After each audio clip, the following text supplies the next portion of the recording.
Bismillahirrahmanirrahim. Assalamualaikum warahmatullahi wabarakatuh.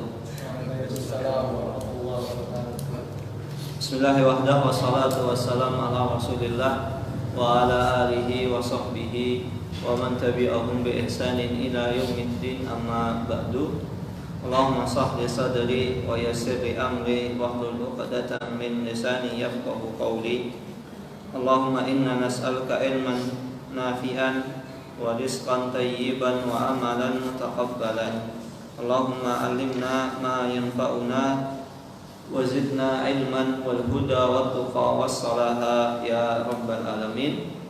Ikhwah saya yang dirahmati Allah Subhanahu wa taala, alhamdulillah summa alhamdulillah, sebuah kata yang selayaknya kita ucapkan pertama kali, yaitu ungkapan syukur kita kehadirat Allah Subhanahu wa taala yang telah memberikan kita berbagai macam nikmat, sehat, nikmat sempat, dan nikmat-nikmat yang tidak bisa kita hitung satu persatu.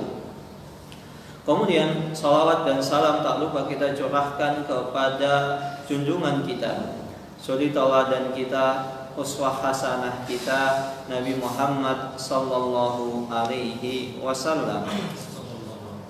Saya yang dirahmati Allah Subhanahu wa taala, kita masuk kepada pembatal Islam yang keempat, yaitu man iqtada anna hadya ghairu Rasul sallallahu alaihi wasallam akmalu min hadihi.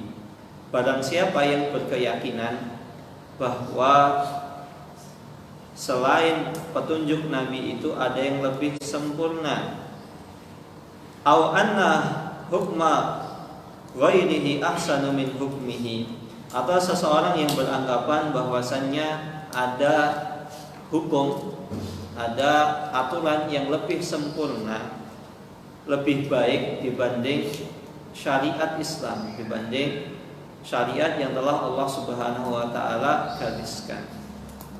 Kalladzi yufaddilu hukma at-tawaghiti ala hukmihi fa huwa kafir.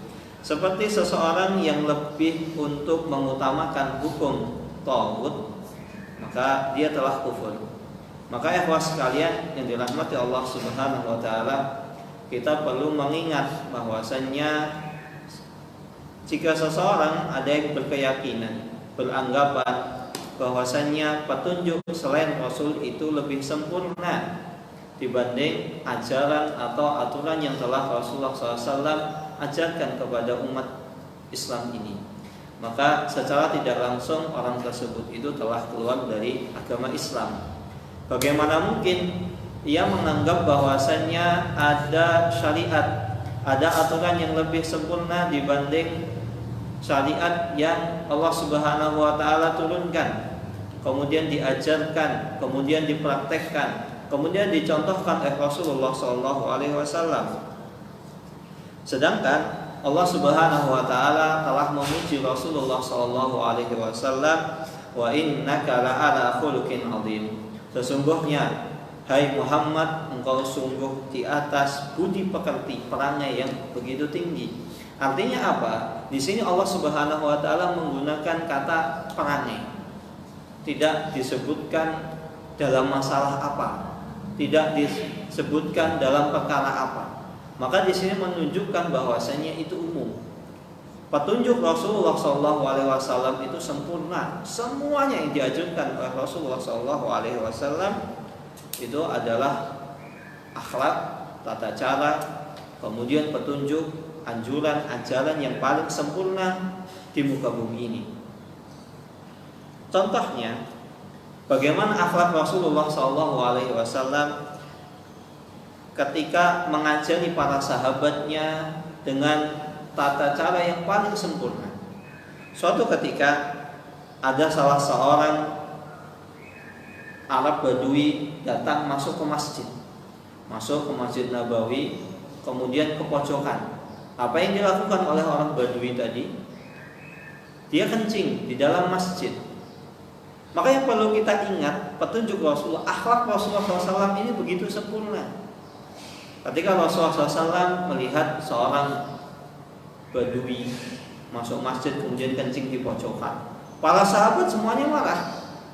Akan tetapi sikap Rasulullah SAW, beliau tenang, tidak tersulut emosi, tidak marah, tidak memperlakukan orang Arab Badui tadi dengan cara yang kasar. Coba kalau kita, itu mungkin ada orang yang kencing di masjid, mungkin sudah tinggal nama. Dan sebagaimana ketika itu sahabat juga sudah jengkel, ini rumah Allah, ini masjid, kenapa kamu kencingi? Kemudian Rasulullah SAW memerintahkan kepada para sahabatnya, wahai sahabatku, ambilkan seember air. Kemudian diambilkan seember air. Kemudian Rasulullah SAW itu menyiram bekas air kencing tadi. Dari kisah ini kita bisa mengambil pelajaran yang pertama, bagaimana sikap seseorang ketika menghadapi orang yang bodoh. Maka ketika kita lihat orang yang bodoh, bahlul, yang menghadapi mereka jangan dengan otot, tapi dihadapi mereka dengan otak, tenang, pikiran yang dingin, gak usah. Ya namanya orang bodoh, mau antum lawan pakai otot, ya namanya orang bodoh gak ngerti, ya sudah. Sama kayak misalnya antum lihat anak TK, misalnya anak TK nakal. Terus antum punya adik ya, misalnya adik antum nyubit antum gitu, atau antum ditonjok sama adik antum, kemudian antum balas nonjok adik antum. Maka ketika ada orang yang melihat, dia bisa menyimpulkan mana orang yang bodoh dan mana orang yang lebih bodoh. Iya. Ya anak kecil bodoh, karena apa? Dia belum tahu bahwasanya misalnya memukul itu nggak boleh, mukul wajah antum nggak boleh, namanya juga anak kecil. Tapi walaupun namanya anak kecil, namanya orang bodoh, dia tidak tahu, ya harus diajari. Bukan malah antum ketika antum dipukul wajahnya sama sang adik, antum balas mukul wajahnya. Maka dari situ akan ketahuan siapa yang bodoh dan siapa yang lebih bodoh lagi. Ya namanya anak kecil kok dibalas dengan otot. Ya orang bodoh tenang, sabar. Maka kalau ada orang-orang anarkis, orang-orang yang didasari atas kebodohan, ya antum jangan tersulut emosi, sabar. Ajarkan kepada mereka bagaimana cara yang paling tepat, cara yang paling baik. Itu yang pertama, bisa kita ambil faedah dari kisah seorang badui yang kencing di pojokan masjid. Kedua, kita bisa mengambil pelajaran dari segi fikih, bagaimana mensucikan najis. Mensucikan najis itu bisa dengan misalnya diguyur dengan air. Misalnya pakaian antum misalnya kena najis gitu di ujungnya, padahal yang kena cuma ujung sini, ujungnya sini. Maka cara mensucikannya bagaimana? Ujung pakaian antum ini antum celupkan air atau antum guyur air sampai basah, sudah antum pakai sholat, udah sah. Tapi Ustaz, di lengan kanan saya basah, sisanya enggak. Maksud saya sholat tangan kanan saya basah, yaitu beda lagi babnya. Itu namanya adab. Seseorang ketika sholat masuk pakai pakaian basah. Tapi kalau dari bab mensucikan itu sudah cukup, sudah sah. Karena sejatinya yang terkena ujungnya aja. Kecuali kalau tengah kan mau tidak mau ya nggak mungkin kan. Ya walaupun ketika diguyur air dan najisnya sedikit kan hilang najisnya sehingga menjadi suci. Tapi nggak memungkinkan antum misalnya guyur tengahnya kemudian antum pakai sholat. Tapi kalau ujung kan masih memungkinkan, cuman antum celupkan misalnya segininya saja, nggak harus satu ini atau lengan, tidak harus, dan itu sah. Kemudian yang selanjutnya adalah hikmah dalam berdakwah. Coba antum bayangkan ketika orang tadi itu kencing di pojokan masjid, kemudian langsung dimarahin, "Hei, kamu ngapain kencing di pojokan masjid?" Yang terjadi apa kira-kira? Kira-kira yang terjadi apa? najis tadi yang harusnya cuma di pojokan, di satu titik saja, malah najis tersebut itu menyebar. Pertama, bisa jadi antum kena juga. Karena apa? Kaget. Akhirnya ngadepnya ke selatan, jadi ngadep antum kena air pipisnya. Pertama itu. Kedua, bisa jadi orang tersebut langsung lari. Akhirnya lari bisa jadi mengelilingi masjid. Semua masjid ini malah jadi najis. Maka pentingnya seseorang itu menghadapi orang bodoh dengan ilmu, dengan akal, jangan dengan okol, jangan dengan otot. Karena namanya orang bodoh, mau antum lawan pakai otot, ya percuma, gak bakalan paham. Maka Imam Syafi'i rahimahullah ta'ala pernah mengatakan, sesungguhnya aku bisa mendebat puluhan orang dan aku bisa mengalahkannya. Akan tetapi aku tidak bisa mengalahkan seorang yang bodoh. Karena apa? Ya orang bodoh mau antum debat, mau antum ini gak paham. Jadi pelan-pelan. Bahkan dari kisah ini, orang Badui tadi, setelah dinasihati Rasulullah SAW, apa yang keluar dari lisan orang Badui tadi? Allahumma gfirli wali Muhammadin wala takfir ghairana. Ya Allah, ampunilah aku dan ampunilah Muhammad, tapi jangan ampuni orang-orang itu yang kasar kepadaku. Ini ya, ini hikmah dalam berdakwah seperti itu. Kita perlu santai, tenang, jangan jangan emosian. Maka ini betapa agungnya, betapa mulianya akhlak Rasulullah SAW, betapa tingginya petunjuk yang diajarkan Rasulullah SAW kepada umatnya. Gak ada yang lebih mulia, gak ada yang lebih sempurna dibanding akhlak Rasulullah SAW. Maka sungguh benar Allah Subhanahu wa taala berfirman, "Wa ma yantiqu 'anil hawa in huwa illa wahyu yuha." Rasulullah SAW itu tidak pernah mengucapkan sesuatu atau berbuat sesuatu itu mengikuti hawa nafsunya. Semuanya berdasarkan wahyu. Jika misalnya petunjuk Nabi dikatakan ada yang lebih sempurna, berarti sama dengan dia menganggap Al-Quran itu tidak sempurna. Ada yang lebih sempurna dibanding Al-Quran. Maka ketika orang mengatakan seperti itu, bisa jadi dia telah keluar dari agama Islam. Kemudian yang selanjutnya adalah betapa mulianya Rasulullah SAW, petunjuk Rasulullah SAW yang diajarkan kepada umatnya, bagaimana cara bermuamalah kepada keluarganya, kepada handai taulannya, kepada kerabat, teman, sahabat, tetangga, istri, anak. Itu semuanya paling sempurna adalah Rasulullah SAW. Bahkan Rasulullah SAW bersabda, khairukum li ahlihi wa ana khairukum li ahli. Sebaik-baik kalian, orang yang paling mulia di antara kalian itu adalah seseorang yang paling baik kepada keluarganya. Wa ana khairukum li ahli, dan saya adalah orang yang paling baik kepada keluargaku. Maka bagaimana Rasulullah SAW menghadapi keluarganya, bermuamalah, menghadapi istrinya yang cemburu, menghadapi istrinya yang ngambek, menghadapi sahabatnya yang pernah melakukan dosa. Ya Rasulullah, inni waqaftu ala imra'atin fin nahari Ramadan. Ya Rasulullah, aku telah berhubungan badan dengan istriku ketika di siang Ramadan. Ya kalau antum ditanya, puasa antum batal, udah nggak bakalan diterima. Atau misalnya ya Rasulullah, tiba-tiba ada orang datang, ya Rasulullah, misalnya antum didatangi seseorang, Pak Ustadz, saya habis berzina, tolong rajam saya. Sikap antum gimana? Udah langsung rajam, tangkap rajam. Nggak begitu. Rasulullah SAW mengatakan, kamu beneran, kamu berzina. Mungkin kamu baru kepingin aja, udah pulang dulu, besoknya lagi datang. Ya Rasulullah, sesungguhnya aku berzina.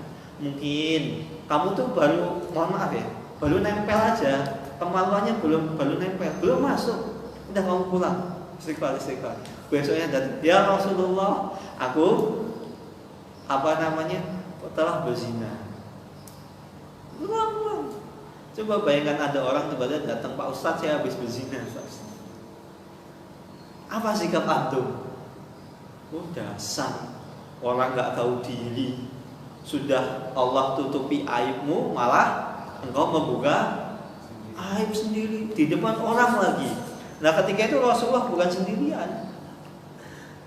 Ya kalau kita kan mungkin begitu. Sedangkan Rasulullah SAW tenang, sabar. Mungkin kamu baru ini, mungkin kamu baru itu, mungkin kamu ini itu. Cek dulu, benar nggak kamu berzina? Cross cek dulu.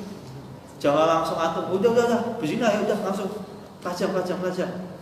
Nggak begitu, nggak asal asal-asalan.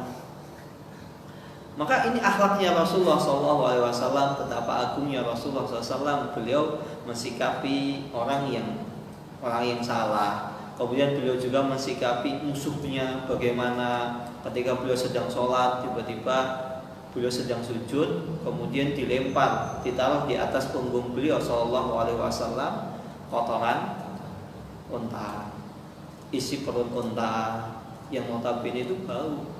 Antum pernah ya ketika Idul Adha nyembelih kambing itu kan biasanya isi perutnya itu kadang dicuci.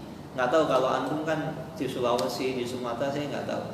Kalau di Jawa biasanya perutnya itu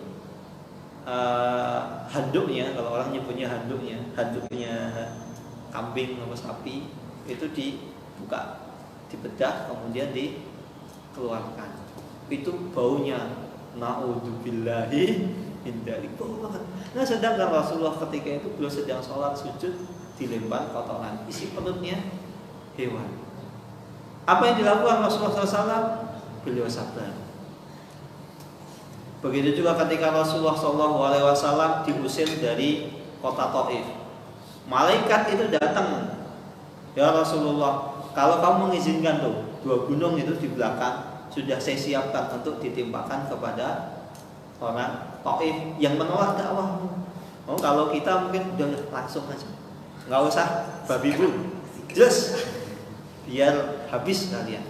Sedangkan Rasulullah enggak, Rasulullah mungkin yang mereka belum tahu, mereka betul. Saya berharap semoga keturunan setelah mereka, generasi setelah mereka itu generasi yang mentauhidkan Allah Subhanahu Wa Taala.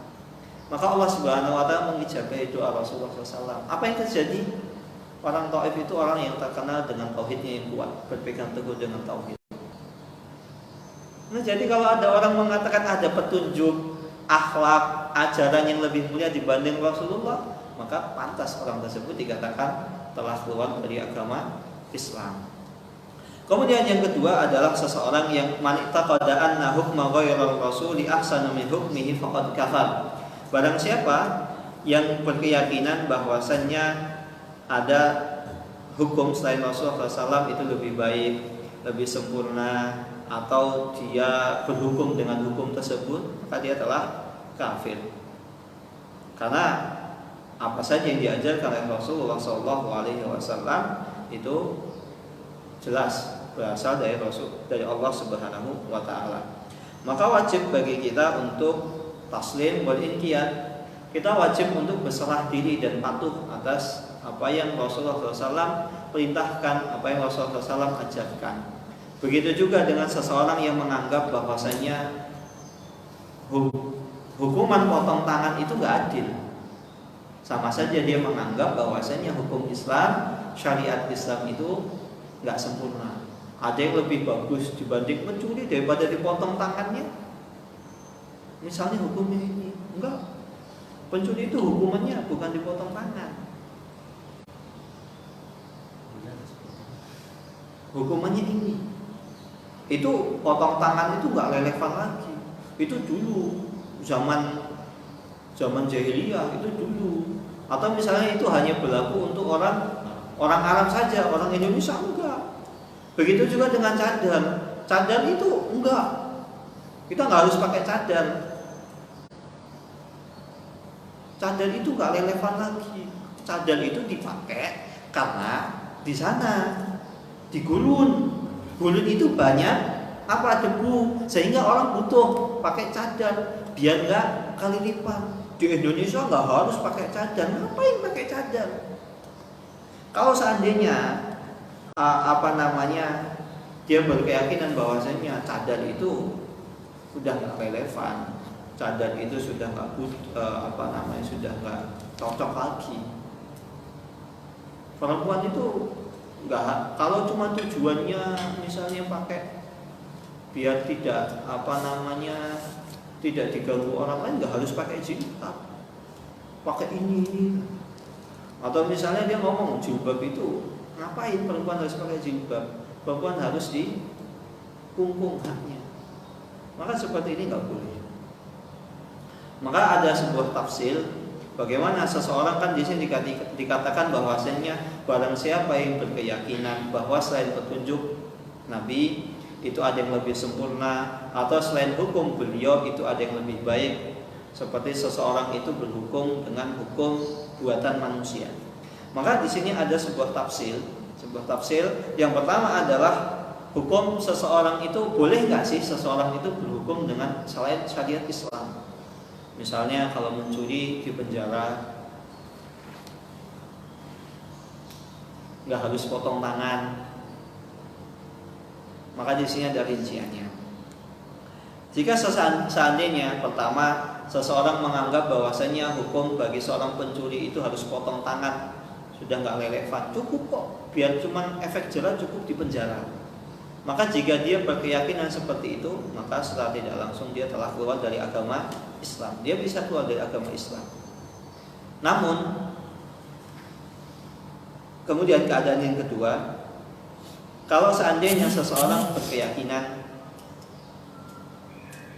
bahwasanya misalnya potong tangan, kemudian rajam, kemudian hukum bunuh bagi orang yang keluar dari agama Islam, tapi antum bahwasanya itu dia menganggap bahwasanya itu hukum yang kejam, hukum yang tidak berberi kemanusiaan, hukum yang sudah tidak cocok lagi dengan zaman, karena zaman sekarang sudah banyak mengalami kemajuan.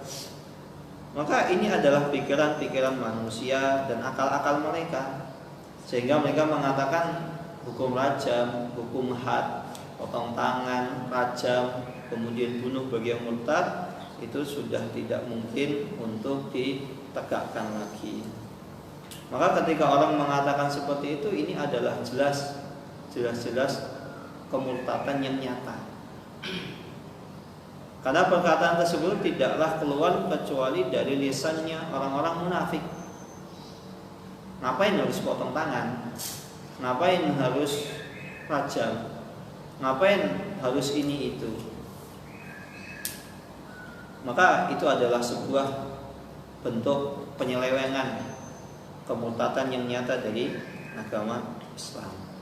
Atau seseorang beranggapan bahwasanya hukum ini itu sama kok dengan misalnya potong tangan, sama dengan rajam, sama dengan hukum bunuh, cambuk dan lain sebagainya, sama. Maka hukumnya di sini sama. Dia telah keluar dari agama Islam. Atau seseorang juga beranggapan sejatinya kita nggak harus mempraktekkan, umat Islam nggak harus mempraktekkan hukum potong tangan bagi seorang pencuri, atau bagi seorang pezina harus dirajam, bagi seseorang yang membunuh orang lain hukumannya nggak harus nggak harus dibunuh. Maksudnya di sini hukum di sini bebas kok, kita mau milih mau di ini kah, mau di itu kah, mau pakai hukum yang lain sama. Ini hukum yang sama-sama penyebab seseorang bisa murtad dari agama Islam.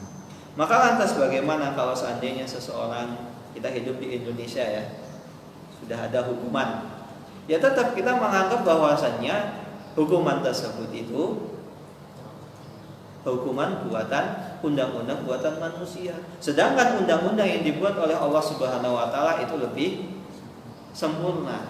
Kita berkeyakinan seperti itu. Namun susah kita bukan susah, semoga kita bisa mempraktekkan hukum-hukum syariat, hukum cambuk, rajam, potong tangan, karena itu lebih sempurna, lebih membuat efek jerah. Coba bayangkan ada orang yang ketahuan habis mencuri kemudian dipotong tangan. Kira-kira orang tersebut itu besoknya mau nyuri lagi nggak? Malu. Tanganmu putus. Habis ini ya, habis nyuri. Malu. Itu efek jerahnya lebih tinggi dibanding seseorang di penjara. Atau misalnya orang ketika bunuh orang terus hukumannya dibunuh. Orang mikir, kalau saya bunuh orang, saya bakalan dibunuh. Cuma terkadang orang-orang liberal itu hanya menghukumi dari kulitnya saja. Padahal prakteknya namanya mencuri, berzina itu harus saksinya ada, saksinya harus adil, syarat-syaratnya terpenuhi. Itu panjang. Dan kita tetap pengen untuk menegakkan syariat Islam tersebut. Dan hukum buatan manusia, undang-undang buatan manusia itu tidak akan bisa membebaskan dimah seseorang, hukuman seseorang kelak di akhirat. Maka salah satu keistimewaan ketika seseorang di dunia itu sudah ditegakkan hukum syariat Islam, maka jika orang tersebut itu sebelum ditegakkan, kan biasanya sebelum dipotong tangan, kisos, tajam, itu kan justru taubat. Jika dia sudah taubat dan dia sudah ditegakkan hukum Islam ketika di dunia, maka insya Allah biidznillah ketika di akhirat sudah tidak dihukum atas kesalahan yang dia perbuat. Sedangkan ketika menggunakan hukum-hukum buatan manusia, maka masih sangat mungkin untuk dihukum kembali ketika di akhirat. Namun kita kita harus menegakkan syariat Islam terus akhirnya kita memberontak. Itu bab yang lain lagi. Karena apa? Ketika kita memberontak kepada pemimpin yang sah, itu adalah kita bermaksiat kepada Allah dan Rasulnya. Karena Rasulullah SAW telah bersabda, sesungguhnya akan datang sebuah zaman setelahku, nanti kalian itu akan dipimpin oleh seseorang yang zalim, keji, tidak menegakkan syariat Islam. Qulubuhum qulubus syayatin ala jismanil insi. Sesungguhnya akan muncul golongan setelahku itu seorang pemimpin yang kejam, tidak menegakkan syariat Islam, hatinya seperti iblis, seperti setan, wujudnya manusia. Maka ini menunjukkan mau pemimpin kita yang sah ya, mau sedolim apapun ya, selama itu tidak melanggar syariat Islam ya kita patuhi. Nggak boleh kita ngangkat pedang, ngangkat senjata, kudeta bapak presiden, kudeta ini, nggak boleh. Itu haram. Karena ini masuk bab yang lain, dan Ahlus Sunnah wal Jamaah mereka berpendapat bahwasanya seseorang mengkudeta, menurunkan pemimpin yang sah, itu haram hukumnya. Kan artinya kita tetap menganggap bahwasanya syariat Islam itu adalah syariat yang paling sempurna. Nah, bagaimana kalau misalnya dia terpaksa, misalnya seseorang terpaksa nggak mungkin untuk menegakkan syariat tersebut, atau mungkin dia beranggapan bahwasanya syariat Islam adalah syariat yang paling sempurna, paling bagus, akan tetapi ya dia karena mengikuti hawa nafsunya, misalnya kalau pakai hukum ini kan bisa nyogok, maka itu kufrun duna kufrin. Maksudnya adalah seseorang tersebut telah terjatuh dalam dosa besar tanpa dia mengeluarkan orang tersebut itu dari agama Islam. Maka wajib bagi kita ini apapun itu menegakkan syariat Islam. Maka kalau menghadapi permasalahan apapun, kita cari contohnya dari Rasulullah SAW. Bagaimana Rasulullah menghadapi permasalahan tersebut, bagaimana, apakah ada hadis yang berbicara tentang masalah tersebut, kita praktekkan. Sebelum kita berbicara, ayo kita tegakkan daulah Islam, akim syariat al-Islam fi qalbik, tuqimullahu daulata fi baladikum. tegakkanlah syariat Islam pada diri-diri kalian. Maka insya Allah Allah Subhanahu wa Ta'ala akan menegakkan syariat Islam itu di negeri kalian. Kenapa? Karena penegakan syariat Islam itu butuh dari bawah. Dan yang dari namanya akal. Kalau kita mulai dari akal, dari dasar, itu akan semakin kuat. Beda kalau misalnya kudeta. Ini terbukti Partai FIS Jazair itu meminta mereka, para ikhwan-ikhwan, mereka datang kepada Syekh Albani, Syekh, kita ingin maju ke kancah perpolitikan. Kalau kita maju ke kancah perpolitikan, kita punya suara, kita menang, dan sudah hitung-hitungan. Kalau kita maju, kita pasti menang. Sehingga ketika saya maju ke dunia politik, ketika saya maju ke dunia politik, saya bisa menegakkan syariat Islam. Apa kata Syekh Albani? Nah, jangan terjun ke politik. Jangan terjun ke politik. Pulang, udah kalian belajar agama, kalian belajar agama. Dan terbukti apa fatwanya Syekh Albani rahimahullahu taala. Dan memang Partai FIS masalah akhirnya memang menang ketika pemilu, naik kekuasaan. Apa yang terjadi? Keadaan ketika Partai FIS berkuasa dengan sebelumnya itu lebih baik ketika sebelum mereka berkuasa dibanding ketika mereka sudah berkuasa. Enggak semudah itu menegakkan syariat Islam. Maka ketika kita ingin menegakkan syariat Islam, mari kita mulai dari keluarga kita sendiri. Adik kita keluar rumah nggak pakai jilbab, ibu kita nggak pakai jilbab atau nggak menutup aurat, marahin. Wajib perempuan sudah balik itu pakai jilbab, menutup aurat. Permasalahan cadar wajib apa enggak itu permasalahan lain.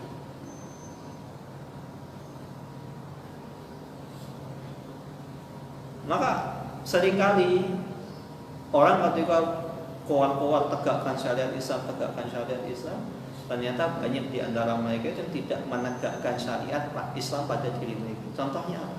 Banyak kita dapati perempuan turun ke jalanan, demonstrasi, menyuarakan tegakkan syariat Islam. Kalau syariat Islam itu tegakkan, kamu nggak bakalan boleh keluar di jalanan. Karena apa?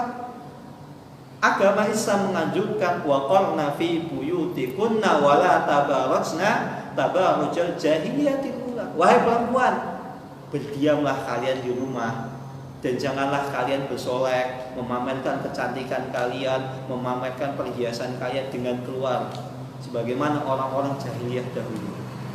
Apa pertanyaannya? Kalau orang perempuan demonstrasi di jalanan,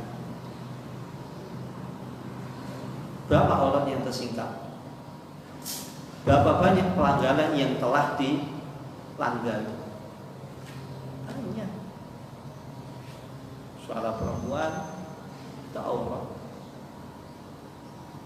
Dan gak mungkin namanya orang demonstrasi, Bapak Gubernur, Bapak Bupati, Bapak Wali Kota, saya minta ini. Gak mungkin.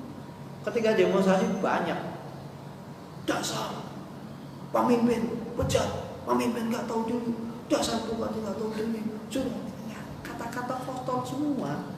Pertanyaannya, kalau antum dinasihati depan antum gitu, Rosyid, antum lihat dasar Pak Rosyid, gubernur nggak tahu diri, misal begitu, maka apa yang antum hadapi? Antum nggak akan terima. Oh, ini orang nasihati nggak tahu sopan santun. Terlebih lagi yang ngomong seperti itu adalah perempuan. Banyak orator-orator ulung perempuan. Kenapa saya tahu? Karena saya pernah. Saya dulu kecil pernah ikut sekali orasi. Dan alhamdulillah saya setelah ikut orasi, saya sadar waktu itu saya masih kelas 2 SD. Saya sadar faedahnya apa sih? Masa syariat Islam seperti ini? Masa kalau ini benar-benar syariat Islam, kok tidak seberguna ini gitu loh. Paham maksudnya? Antum tiap-tiap panas-panas di lapangan, yang antum demo di mana? Oh iya. Artinya apa? Syariat Islam kan syariat yang sempurna. Pasti di sana ada jalan yang lebih baik. Dan Rasulullah SAW mengajarkan ketika menasihati seorang sultan, seorang pemimpin, ambil tangannya, nasihati empat mata. Diterima alhamdulillah, nggak diterima ya urusan. Yang nanggung dosa dia. Lah gimana Ustadz kalau misalnya nggak diterima? Lawang empat mata aja belum tentu diterima, dibanding 1000 mata jelas-jelas nggak diterima. Masih banyak. Bisa juga salah seorang kawan tuh bisa juga dengan kita protes lewat konstitusi juga bisa, lewat mahkamah bisa, lewat ini bisa. Nggak harus turun ke jalan, nggak harus itu. Tapi yang jelas syariat Islam itu memang kita harus menegakkan syariat Islam itu dalam setiap unsur lini kehidupan kita. Jika kita terpaksa ya, misal terpaksa atau karena ya, jadi itu kita telah terjatuh ke dalam dosa yang besar. Maka pertanyaannya adalah kalau seandainya seseorang kita dapati orang tersebut itu ternyata dia berhukum atau menghukumi suatu permasalahan ternyata dengan hukum-hukum buatan manusia, tidak menegakkan syariat Islam. Misalnya orang mencuri kan harusnya dipotong tangan, padahal saksinya, dawabit-dawabitnya, syarat-syaratnya sudah terpenuhi. Kok dia menetapkan hukuman bagi sang pencuri tersebut bukan potong tangan, tapi hukuman yang lain? Maka kita perlu rinci. Kalau seandainya orang tadi berkeyakinan bahwasanya ada hukum selain Allah itu lebih baik, atau hukum yang dia tetapkan ini sama dengan hukum potong tangan, atau dia beranggapan bahwasanya hukum potong tangan itu nggak harus ditegakkan, kita boleh kok milih antara potong tangan atau hukuman yang lain. Maka ketika seperti ini kita hukumi orang tersebut itu bil kufri, dia telah keluar dari agama Islam. Tapi ingat, masalah mengeluarkan seseorang dari agama Islam itu bukan hak kita.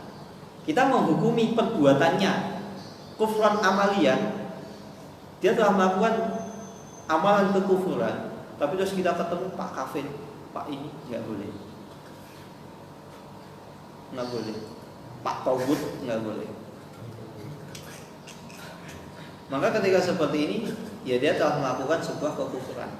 Atau seseorang yang kedua, kalau seandainya orang tersebut dia ternyata berhukum atau misalnya dia memutuskan permasalahan tersebut dengan selain hukum yang Allah Subhanahu wa taala tetapkan. Contohnya dia misalnya nggak dihukum potong tangan tapi hukum yang lain, akan tetapi orang tersebut itu beranggapan bahwasanya hukum atau syariat Islam itu adalah hukuman yang paling sempurna, syariat Islam adalah sempurna, hukuman yang paling layak untuk ditetapkan. Akan tetapi dia menyisihi, dia akhirnya tidak memutuskan orang tersebut dipotong tangan, karena bisa jadi khalafahu li hawahu, pada dia mengikuti hawa nafsu. Ada yang nyogok, ada yang ini, ada yang tekan dia atau yang lain sebagainya. Awlitoma'in duniawi, atau karena dia takut kalau dia misalnya potong tangan, hukum potong tangan, kalau pencuri ini saya putuskan hukum potong tangan, bisa jadi jabatan saya dicabut. Maka seperti itu, fahada yuhkamu alaihi bi annahu kufrun duna kufrin. Maka ketika seperti ini kita hukumi orang tersebut itu telah melakukan kekufuran, telah melakukan dosa besar yang tidak mengeluarkan orang tersebut itu dari agama Islam. Wa anna hada fiskun, dan dia telah melakukan kefasikan sebagaimana firman Allah Subhanahu wa taala, wa man lam yahkum bima anzalallahu faulaika humul fasikun. Dan barang siapa yang berhukum dengan selain apa yang diturunkan Allah Subhanahu wa taala, dia tidak berhukum dengan syariat Islam, maka orang tersebut itu telah fasik, fayuhkamu alaihi bil fiski wa naqsul iman. Maka orang tersebut itu kita hukumi dia telah melakukan kefasikan dan imannya itu kurang atau imannya tidak sempurna. Wallahu taala a'lam bishawab. Ini yang bisa saya sampaikan. Ada pertanyaan? Satu pertanyaan saja.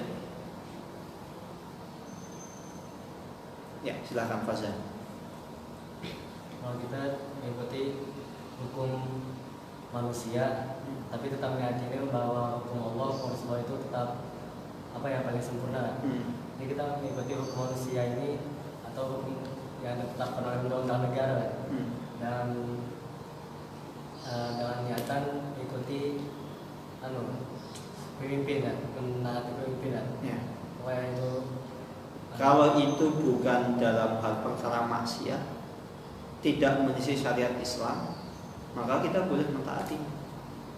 Misalnya seseorang ketika di jalan raya harus pakai helm, nyebrang harus nunggu lampu merah dan lampu hijau. Misal ini hukum buatan manusia, hukum Tauhid, kan nggak wajib taat. Ya coba aja antum di jalan raya nggak pakai helm. Di sisi lain itu kan juga tidak melanggar syariat Islam. Syariat Islam yang mana yang dilanggar? Kedua, itu justru dengan adanya peraturan seperti itu untuk kemaslahatan kita sendiri. Sedangkan syariat Islam itu mendukung setiap kemaslahatan yang menyelamatkan manusia. Karena syariat Islam itu ada 5, hifdzun nafas, hifdzul akal, hifdzul mal, ini dan lain sebagainya. Itu kan hifdzun nafas, kita menjaga diri kita sendiri. Salah satu di antara mafasid Islam syariah yang 5, kita menjaga diri kita. Dan itu tidak ada yang melanggar. Beda kalau misalnya menghukumi sesuatu yang sejatinya sudah ada hukumannya dalam syariat Islam. Rasulullah pernah menghadapi orang tersebut, misalnya ada orang berzina terus cuman di apa gitu, nggak dirajam, nah itu beda lagi.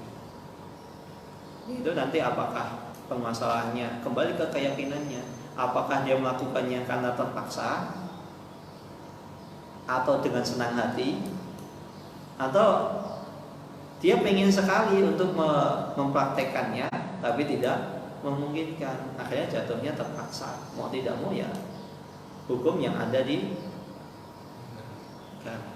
Dan selama itu tidak menyelisih syariat ya nggak masalah.